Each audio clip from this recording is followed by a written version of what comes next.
Hi guys, for today's vlog nga pala, panibagong araw, panibagong trabaho na naman tayo.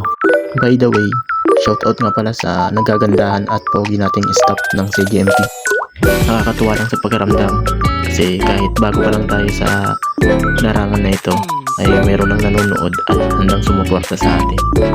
Pagpasensyaan nyo na pala guys ang boses ko. Talagang ganito na ito, sanay masanay na kayo. Medyo nahihiya pa kasi ako kasi bago pa lang ako sa larangan na ito. So ngayon po pala, papunta na kaming company para mag-cleaning ng aircon. Dadaan muna kami guys sa gas station para mag-inom. Joke lang, para magpagas. So sila po pala ang kasamahan ko, ang team leader namin at ang padiyong kong pogi. Okay na guys, biyahe na kami. Naway gabayan kami ni Lord sa biyahe namin ito. Hihinto muna pala kami dyan sa saglit at magbabayad yung kasamahan ko. Nasa expressway na kami guys. Tingnan nyo guys, konti na lang, lilipad na kami. Sobrang bilis. Joke lang guys, naka-fast forward yan. Tingnan nyo guys ang bundok makiling, sobrang ganda. Parang yung iniibig ko. Ang dami kong sinasabi, miss ko na siya. By the way guys, kukwento ko lang. Bago pala ako napasama sa MJ Group, dati rin po akong gwardiya. Magpapahinga din muna sana ako bilang isang gwardiya. Kaso unexpected din na biglang dumating tong opportunity na to. Uy, konting pabogi muna. So ayan, nasa silangan na kami. Palabas na rin kami ng expressway. Malaking pasasalamat ko sa nagpasok sa akin. Lalong lalo na sa team leader namin na napakabait at napakapogi. Madami na rin akong natutunan na turo niya. So ayan, nasa company na kami. Mukhang napahaba yung kwento ko sa inyo guys. Kami ay magsisimula na magtrabaho, kaya sana'y panoorin nyo.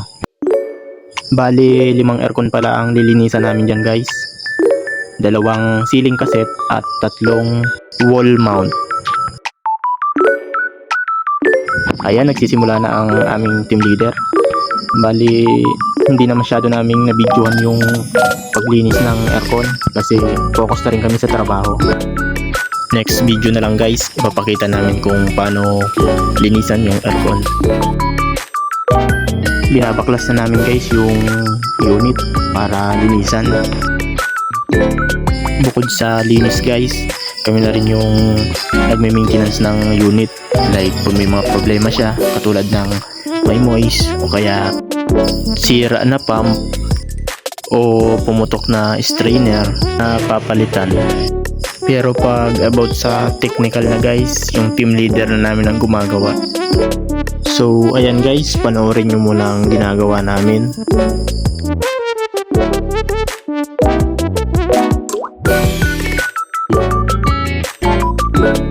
So ayan guys, binabalik na ng team leader namin yung nalinisan namin. Hindi na namin nabidyohan kasi busy na rin sa trabaho.